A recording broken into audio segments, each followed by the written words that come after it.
Whew. All right.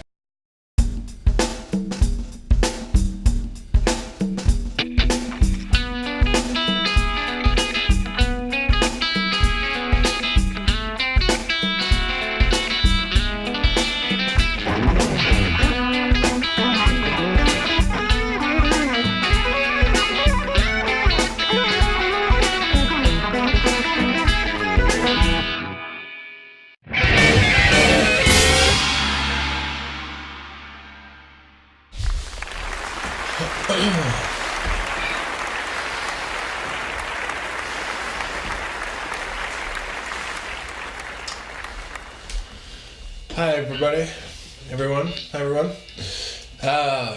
What a great day this is going to be today. Let's work on playing some riffs in a motif using E major, E7, E6, an A minor 6 chord, and we're going to get this descending sort of feel to the rhythm guitar part. I mean, there's a melody in there all its own that we can improvise over shortly. So that first chord, I'm playing an E7 chord, right? We don't hear the E until the fourth pitch, but that's irrelevant. So we have a B, D, G sharp, and open E with kind of like a swing feel to it. So as far as picking is concerned, if we check this out, all alternate picked.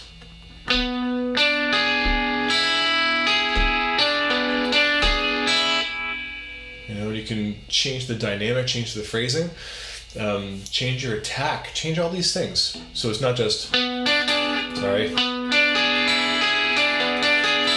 It's kind of stale.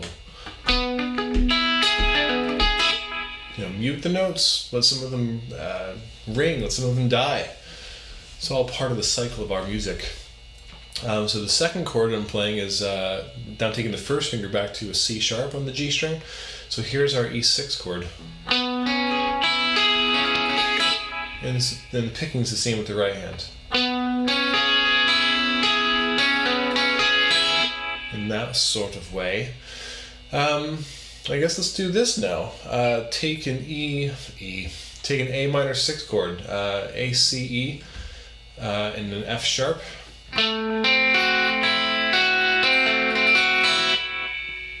I think my phone is ringing.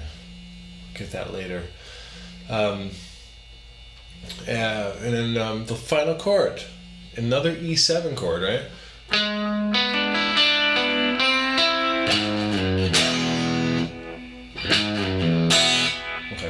So, E7, spell it this way, open E, D, B, and a G sharp, and we'll roll through the chord, bass note, arpeggiate now, all rest stroke towards the floor, right, come back up, what did I do before, oh yeah, D, up stroke on the B string, but D is the note, so we have bass, down, down, down, up,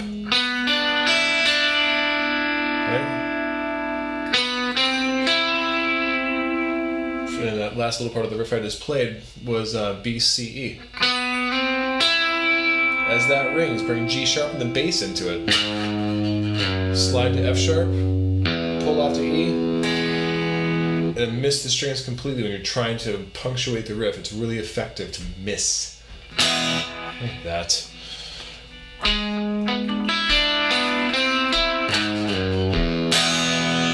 So kind of a syncopated riff. We expect that final chord to happen. Ga-da-ga-ga, ba-ba-da-ga-ga, ga-da-ga-ga, ga. But it doesn't. There's the downbeat, right? Beat 4, and then we play on the on the E of 4, the 16th of the. What is with that infernal buzzing?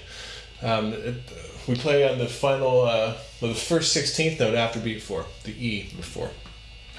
So at a slow tempo, rewind this a couple times, loop it, do something, loop it, and then let's play along.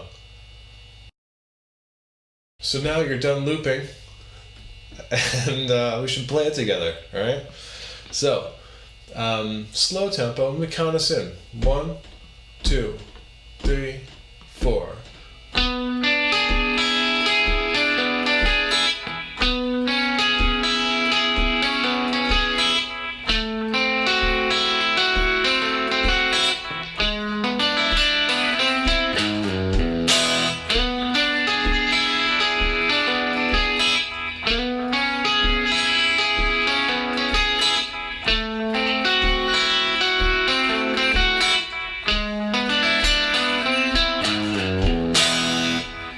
Super hot, super hot.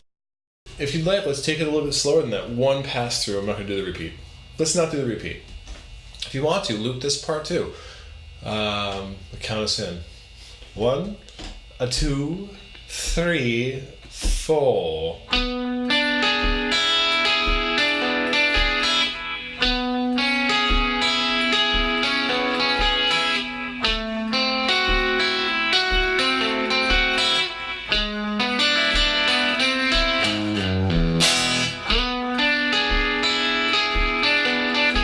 I said I wasn't going to loop it or repeat it, but I am. And I'm talking to you at the same time.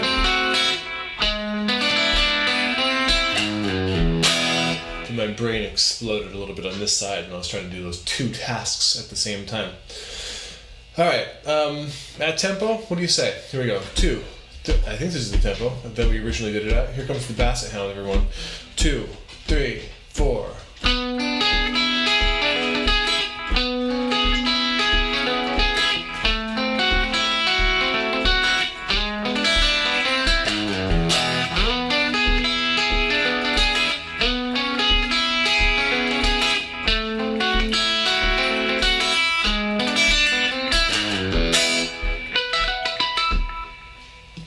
Cool. So let's move on.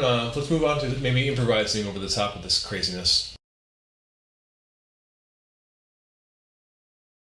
Easy, easy. So all right, guys. If you wanted to improvise a melody over that, there's a lot going on with that rhythm part. A lot of single notes that could be stepped on with a solo, but let's do it anyway. Let's say you're going to strum the chords.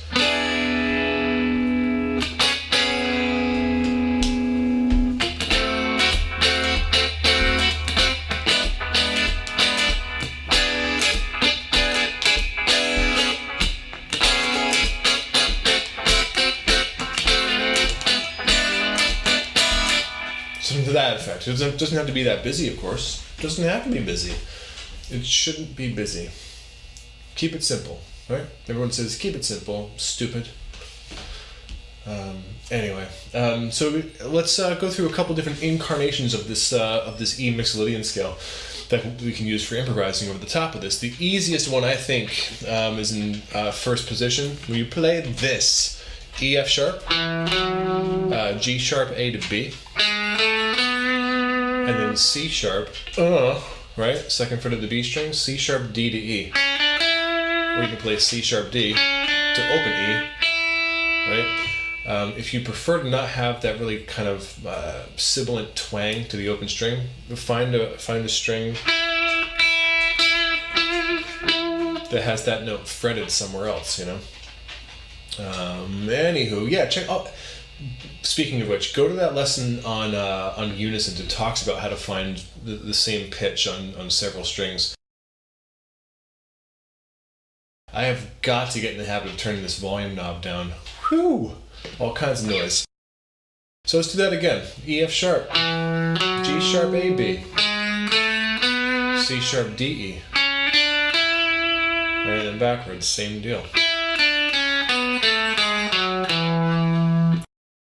If you wanted to play it in first position as a 2-octave scale, E, F sharp, G sharp, A, B, C sharp, D, E.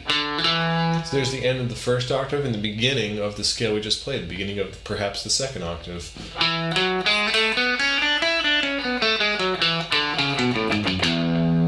kind of nice.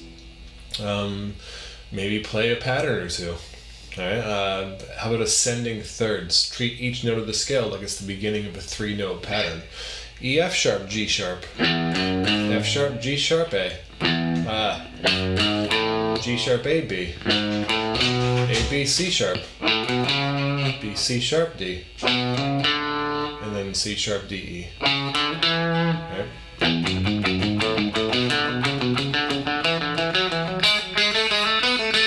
What? Good grief. Caffeine, anyone?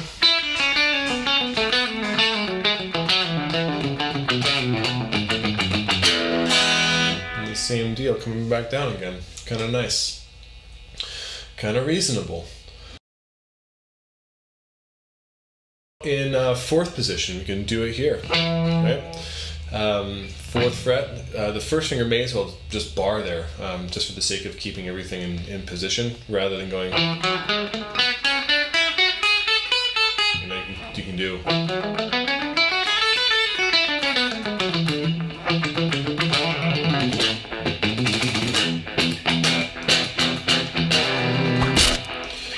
E, F sharp, G sharp, A. I'm all on the D string now.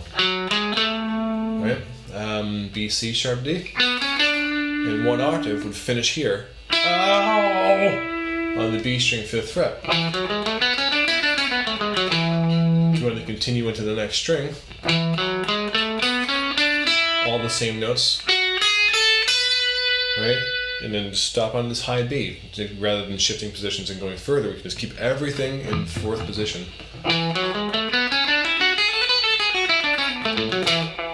Descending, same sort of deal. Again, keep the notes consistent for this key.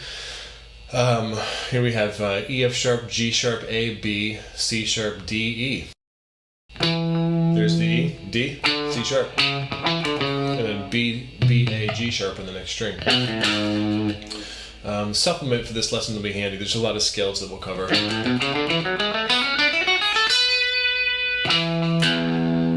E Mixolydian, very nice. One more incarnation of this scale.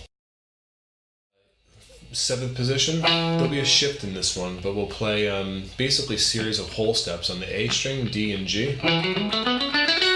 Right, shift 2 frets to this high G sharp and play G sharp, A, B. And then C sharp, D, E to finish it. So.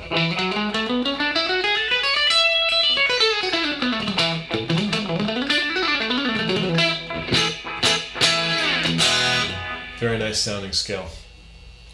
Quite perfect over the top of this. There's one place where you might consider changing one note. When you get to this A minor 6 chord, there's a C natural in this chord, whereas the scale has a C sharp. So I would definitely encourage you to be listening for that chord. Listen for where the A minor 6 comes in. And if you decide to use a C of some sort in your melody, make it a C natural to really differentiate that chord from the rest of the harmonies that surround. By harmonies, I mean like the E7, the E6, and then the final E7 that we finished off with. So as an example, like if I was just vamping on a couple of notes on the E7 chord, right, over the E6 chord, C sharp and E perhaps. When I go to the A6, maybe I'll play the root of the A chord and the 3rd, which is that C natural I was talking about. And that G sharp that I finished with, it's the bass note of the chord that I was playing in the previous part. This thing is freaking out. No big deal.